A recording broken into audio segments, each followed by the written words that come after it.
श्री कृष्ण कन्हैया लाल की जय। श्री निजानंद स्वामी की जय। श्री प्राणनाथ प्यारे की जय।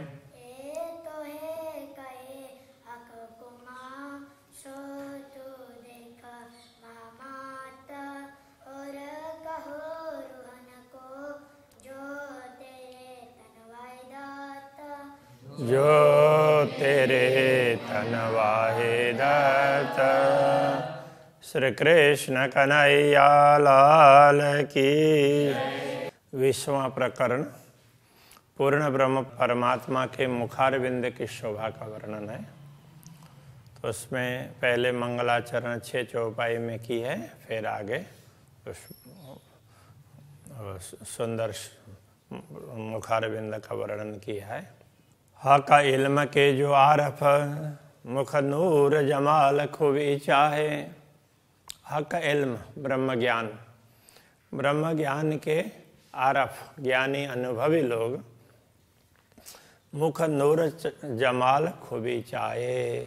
पूर्ण ब्रह्म परमात्मा नूर जमाल उनके मुखारविंद की शोभा का वर्णन करना चाहते हैं।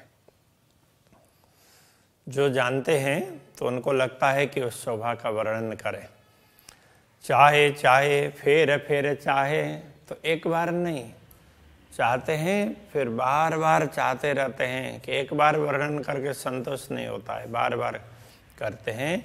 देख देख उड़ावे अरवाह, और वे ऐसे दिव्य मुखारविंद की शोभा देखते करके आत्मा को शरीर से आत्मा को छोड़ना चाहते हैं।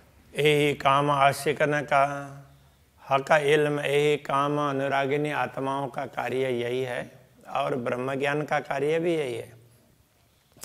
नूर जमाल का जमाल छोड़े न आठों जाम। पूर्ण ब्रह्म परमात्मा के सौंदर्य को आठों प्रहर वो छोड़ती ही नहीं है। ब्रह्मात्माएं भी उसी का स्मरण करती रहती है, और ये ब्रह्म ज्ञान भी उसी का वर्णन करना चाहता रहता है। खाते पीते उठते बैठते सोवत सुपन जागृत। खाते हो पीते हो उठते समय, सोते हुए स्वप्न में अथवा जागृत अवस्था में हो। दमना छोड़े मासूक को, एक सांस भी पूर्ण ब्रह्म परमात्मा को नहीं छोड़ते हैं। जाको होए हक निश्वत, जिनका संबंध पूर्ण ब्रह्म परमात्मा के साथ में है, वे उनको एक क्षण भी छोड़ नहीं सकते।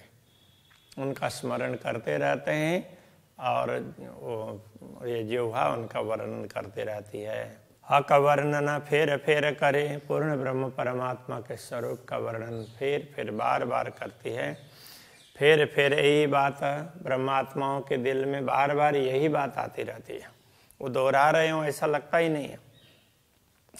ए अरस रो खाना पीना, परम धाम की आत्माओं का खाना पीना ही यही है, आहार विहार यही है। यही वतन विषात, तो क्योंकि ये तो परम धाम की सामग्री है ना, तो ये ब्रह्मात्माएं उनका खाना पीना ये सब परम धाम का है, इसलिए ये सारी सामग्री परम धाम की है। उनको बार बार परम धाम के दृश्यों का वर्णन करने का मन होता है। उसमें भी अक्षराते धामधनी के स्वरूप का। जेती रूहें आशिक रहत न खूबी के माहे, रहत हक खूबी के माहे। जो भी अनुरागिनी आत्माएं हैं, वे पूर्ण ब्रह्म परमात्मा की विशेषताओं को, उनकी शोभा उसी के अंदर, उसी के इर्द गिर्द, उसमें ही रहती है। उनको दूसरा कुछ दिखता ही नहीं है। रूह को छोड़ के वजूद कोई जाए न सके काहें। तो जैसे शरीर आत्मा को छोड़ करके कहीं जा नहीं सकता, कहने का तात्पर्य आत्मा के बिना शरीर का कोई अस्तित्व ही नहीं रहता है। इसी प्रकार ये ब्रह्मात्माएं भी सोचती है कि अनुरागिनी आत्माएं ये सोचती है कि अक्षराते धामधनी के बिना तो हमारा कोई अस्तित्व है ही नहीं। यह का इल्म को लक्षण, ब्रह्म ज्ञान के लक्षण ही यही हैं। आशिक को यही लक्षण, और अनुरागिणी आत्माओं का भी लक्षण यह है, ज्ञान भी वही वर्णन करना चाहता है और आत्माएं भी उसी को देखना चाहती हैं।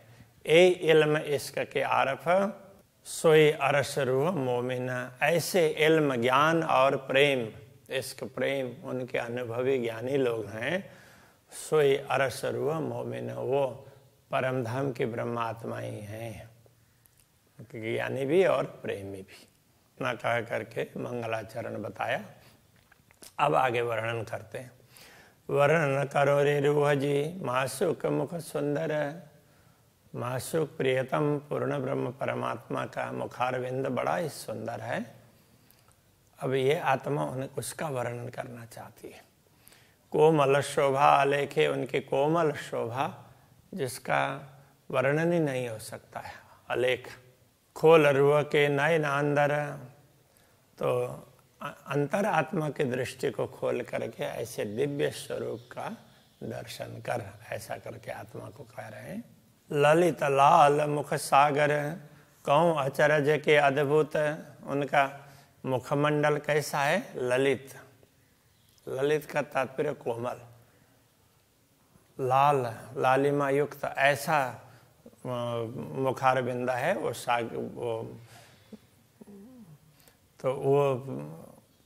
सागर की तरह से है। कहूँ अचरज के अद्भुत, तो उसकी शोभा में आश्चर्य और अद्भुत दृश्य है। उसका क्या बताएं, आश्चर्य की बात करें या उसकी अद्भुतता की बात करें। एक क्यों है आबे बानिय में, ए बका सूरत लाहुत, एक क्यों कर आबे बानिय में, वाणी के द्वारा, वाणी के मतलब शब्दों की सीमा में ये कैसे आ सकता है ऐसा सुंदर स्वरूप।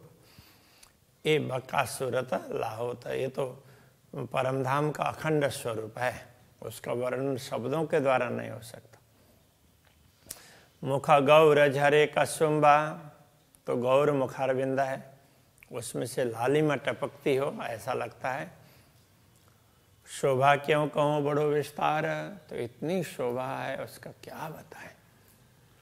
एक तरफ बताना चाहते हैं तो दूसरे तरफ की बात छूट जाती है। रंग कहूँ के सलू की, इसके रंग की बात करें या सुंदरता की बात करें, ए न आवे माहे सुमार, वो तो वर्णन में आ ही नहीं सकता, उस शब्दों की सीमा में नहीं आ सकता, उसका कोई पारावार ही नहीं है। कहूँ सागर मुख ज्योतका के, कहूँ मेहर सागर, तो ये मुखमंडल है, वो प्रकाश का सागर कहें या कृपा का सागर कहें। के कहूँ सागर कलाओं का, विभिन्न प्रकार की कलाएं हैं, उसका सागर कहें। जुआ कह न सके क्यों कर, ये जुआ किसी भी प्रकार से उसका वर्णन तो कर ही नहीं सकती है। मुख चौक कहूँ के चकलाई, ये मुख चौक का तात्पर्य मुखमंडल, उसकी वर्णन करें, उसकी सुंदरता की वर्णन करें। कि शीतल सागर सुख, उसके शीतल सुख, ये मुखारबिंद को भी सागर की तरह से बता करके तो उसके शीतलता का वर्णन करूं, क्योंकि उनसे जो भी शब्द निकलते हैं तो बड़ी शीतलता प्रदान करते हैं। कि कहूँ सागर रस का, उसको रस का सागर कहें तो भी वो कम ही पड़ता है। जो नूर जमाल का मुख, पूर्ण ब्रह्म परमात्मा का मुखारविंद ऐसा सुंदर है। कि कहूँ सागर तेज का, कि कहूँ सागर शर्म, तो तेज का सागर कहें, आभा कांति चमक ऐसी है, उसका तेज का सागर कहें, अथवा तो शांत गंभीर है। शर्म का तात्पर्य तो बड़े गंभीरता का सागर कहें, उसके सागर में तेज, उसमें तेज बहुत ज़्यादा कहें या गंभीरता क्या बताएं। कि नूर सागर कहूँ बिलंद, तो बहुत ही उच्च कोटि का प्रकाश का सागर ऐसा कहें। कि चंचल गुण नरम, अथवा तो उसके कोमल और चंचल गुणों की बात करें। किसकी बात करें, शब्दों की सीमा में तो आ नहीं सकता। कहूँ सज्जनता के सनकुली, सज्जनता, भद्रता और प्रसन्नता उसकी बात करें। दोस्त कहूँ के प्यार, मित्रता और प्रियता, प्यार प्रेम की बात करें।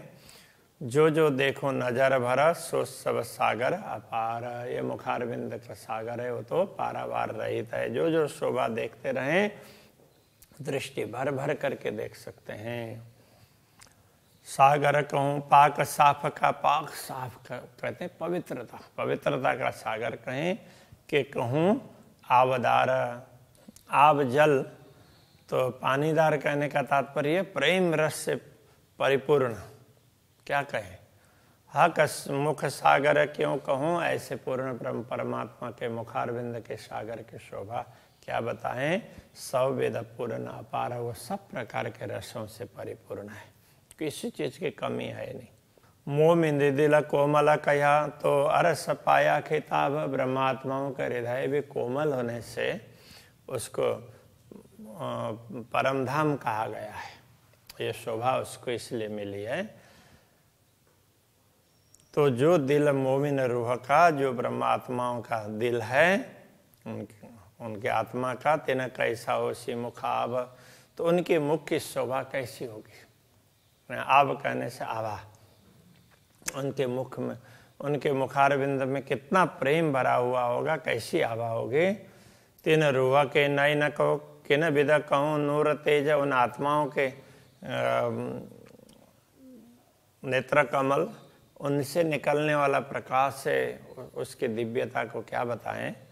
जो हक नयनों हिल मिल रहे, वो तो पूर्ण ब्रह्म परमात्मा के नजरों से मिलता है। मतलब अब ब्रह्मात्माएं पूर्ण ब्रह्म परमात्मा को देखती है और पूर्ण ब्रह्म परमात्मा ब्रह्मात्मा को देखते हैं। इस तरह से उनके नेत्र कमल मिलते हैं। जाके अंग इस करे जा रे जय, तो उनके अंग अंग ब्रह्मात्माओं के तो अंग अंग रोम रोम, तो वो प्रेम से परिपूर्ण है। रेजा रेज कहते हैं ना, तो धूल के कण, तो इस तरह से पूरा प्रेम ही प्रेम से भरा हुआ है।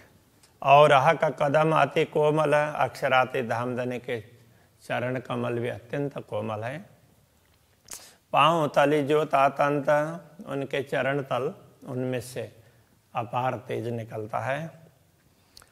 सो रहे रूह नयनों बीच में, वो तेज भी, उस तेज का भी ब्रह्मात्माएं दर्शन करती है, तो ब्रह्मात्माओं के आंखों में ही वो समाये रहता है। सो क्या करे जुबा से भत, तो ये जिह्वा उसका वर्णन कैसे कर पाएगी। कहवत हुक्म इन जुबा, अक्षरातीत धामधनी के आदेश के द्वारा ही ये जिह्वा उसका वर्णन कर रही है, बाकी तो वर्णन नहीं हो सकता। पर एक खूबी कही न जाए, वैसे तो इस विशेषता का वर्णन ही नहीं हो सकता है। एक कहे बिना भी ना बने, अब बताए बिना भी तो नहीं हो सकता। बिना कहे रूह अबिल खाए, यदि ना कहे ना बताएं तो ये आत्मा बहुत व्याकुल हो जाती है। उसको कुछ बताने का तो होता ही है कि दूसरी आत्माएं समझेंगी, इसके लिए उनके कल्याण के लिए ये बताना चाहती है। इन नयनों सुख बका न देखा, सुनिया हादियों के मुख। इन दृष्टि से, मतलब इन नश्वर नयनों से सुख बका न देखा, परमधाम के सुख पूर्ण रूप से नहीं दिखाई दे हैं।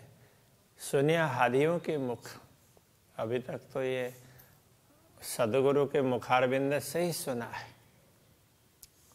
पूर्ण ब्रह्म परमात्मा ने जो बताया वो बात सदगुरु ने बताई, तो उस पर विचार करते हुए ख्याल आया है, बाकी इन आंखों से प्रत्यक्ष रूप से तो नहीं देखा है। सुनी बानी जुआ कह न सके, ऐसे सुनी हुई बातों को पूरी तरह से ये जिह्वा बता ही नहीं पाएगी ना। जुआ कहे देखा सुख, ये जिह्वा तो जो देखे हुए सुख को ही, देखे हुए आनंद को ही बता सकती है, बाकी सुनी हुई बात को पूर्ण रूप से नहीं बता पाएगी। सुनी हुई बातें कई बार भूल भी जाते हैं, देखी हुई हो तो अंदर अंतःकरण में अंकित हो जाती है, इसलिए बोलते नहीं हो। कहो नूर तेज रोशनी या की ज्योत गई अमर अलौ चल। पूर्ण ब्रह्म परमात्मा के दिव्य अंगों से निकलने वाला प्रकाश, उसकी क्या बात करें। या की ज्योत गई अमर अलौ चल, उसकी ज्योति है पूरे आकाश तक छाई हुई है। माहे गुण गर्वित कई सागर, उस ज्योति में भी ऐसे अनेक गर्भित गुण हैं, गुणों के सागर है वो ज्योति भी। क्यों कहे बिना अंतर्बल, अंतर्बल आत्मबल के बिना तो ये बात कही नहीं जा सकती। किन विद कहूँ मुख माडनी, तो माडनी का मतलब मुखमंडल, तो उनके मुखमंडल की शोभा का क्या वर्णन करें। कहूँ सनकुली के सुख पुंज, उसको सनकुल मतलब प्रसन्न कहें अथवा तो सुखों का पुंज है, सुखों से परिपूर्ण है, भरा हुआ। कि कहूँ आनंद सागर पूर्ण, या तो आनंद के सागर से परिपूर्ण ऐसा कहें। गरुआ भी, गरुआ गंभीर नूरगंज, गरुआ का तात्पर्य गौरव, तो गौरव युक्त, और गंभीर नूरगंज, गंभीर नूर, बड़े गंभीर मुद्रा में मुखमंडल होता है, और उससे निकलने वाला प्रकाश है। प्रकाश का गंज का तात्पर्य पूरी राशि, ढेर, तो उसका कोई पारावारी नहीं है। ए सागर स्वरूपी मुखमाशुक, प्रियतम धनी का मुखारविंद इस प्रकार सागर के समान बताया गया है। कई खूबी खुशहाली अनेक, उसमें अनेक प्रकार की विशेषताएं हैं और उससे अपार आनंद का अनुभव होता है। कई रंग तरंग किरणें उठे, उससे विभिन्न प्रकार के रंगों की तरंगे उठती है, विभिन्न प्रकार के रंगों की किरणें, उसकी तरंगें उठती रहती है। ए वही जाने गिनती विवेक, इसकी गिनती तो वही आत्माएं जान सकती है, सब किसी से ये बताया नहीं जा सकता। इन मुख सागर में कई सागर, इस मुखमंडल मुखारविंद के सागर में ऐसे अपार सुख के सागर कई हैं। सुख आनंद अपार, आनंद और अपार सुख उसमें उससे परिपूर्ण है वो। कई सागर सुख सलूकियाँ, उसमें ऐसे सलूकियाँ सुंदरता के भी सागर कई हैं उसमें। माए कई गंज अपार अंबार, उसमें ये अंबार कहते हैं पूरा राशि, इतना ज़्यादा पुंज कहेंगे तो वो भी वही है, गंज कहेंगे अंबार कहें एक ही बात है। तो उसका कोई पारावारी नहीं है, तो इतना ज़्यादा उसमें सुंदरता और अलग अलग प्रकार के गुण उसमें छाए हुए हैं। कोई मोमिन कैसी एक क्यों कहा, हक मुख शोभा सागर। कोई ब्रह्मात्मा के मन में ये आए कि अक्षराते धामधनी के मुखमंडल को सागर की उपमा क्यों दी गई है, तो उसके लिए कहते हैं सूक्ष्म स्वरूप अति सुंदर अति कोमल ललित किशोर सुंदर। तो उनका स्वरूप कैसा है, अत्यंत सूक्ष्म अति कोमल। ललित, ललित का तात्पर्य वो भी, उसमें भी कोमलता ही कह सकते हैं। किशोर सुंदर, किशोर और सुंदर स्वरूप है, उसका कोई पारावारी नहीं, इसलिए उसको सागर की उपमा दी है। जो अरवा होए अरस की, जो परमधाम की आत्मा होती है, सो लीजे दिल धारा, वही इसको हृदय में धारण कर सकती है इस बात को, इस शोभा को। सूक्ष्म सूरत शोभा बड़ी, तो उनका सूक्ष्म उनके सूरत, उनके उसमें सूक्ष्म शोभा, उनके स्वरूप में बहुत ज़्यादा शोभा है। सो सुनियो पढ़ो उत्तर, तो बस यही उत्तर है। वो इसका अपार शोभा है, इसलिए उसको सागर कह दिया। पढ़ो उत्तर का मतलब प्रश्न का उत्तर यही है। कया निमुना एक भांत का, ये तो एक प्रकार का उदाहरण ही दिया है।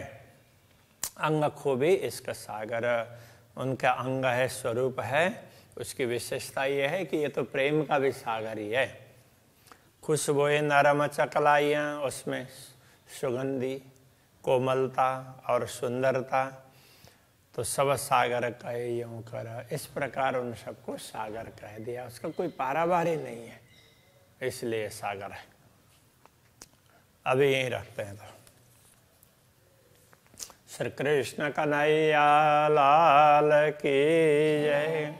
सब सागर कहे यूं कर, सब सागर कहे यूं कर, कहा निमुना एक भांत का, कया निमुना एक भांत का, अंग खूबी इसका सागर, अंग खूबी इसका सागर, खुशबोए नरम चकलाइयाँ, खुशबोए नरमा चकलाइयाँ, सब सागर कहे यूं कर, सब सागर कहे यूं कर, सब सागर कहे यूं कर, सब सागर कहे यूं कर,